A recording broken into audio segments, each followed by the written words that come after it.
بسم اللہ الرحمن الرحیم۔ السلام علیکم ورحمۃ اللہ وبرکاتہ۔ ابو جہل کے قتیل کا بیان۔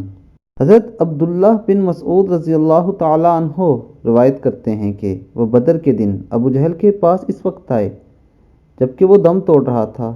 ابو جہل نے ابن مسعود رضی اللہ تعالیٰ عنہ سے کہا، کیا ہی عجیب بات ہے کہ مجھ جیسے شخص کو قوم کے لوگوں نے مار ڈالا، بھلا مجھ سے بڑھ کر کون ہوگا جس کو تم نے مارا ہے؟ یعنی دوستو، ابو جہل اتنا بد نصیب تھا کہ موت کے وقت بھی وہ غرور اور تکبر کی باتیں کر رہا تھا، بجائے اس کے کہ وہ اللہ رب العزت سے توبہ کرتا اور اپنے گناہوں کی معافی چاہتا۔ وہ ابھی بھی اپنی اکڑ دکھا رہا تھا اور پھر اس کا انجام دنیا کے سامنے ہے۔ اس لیے دوستو، اپنی زندگیوں کو دین اسلام کے مطابق کیجئے۔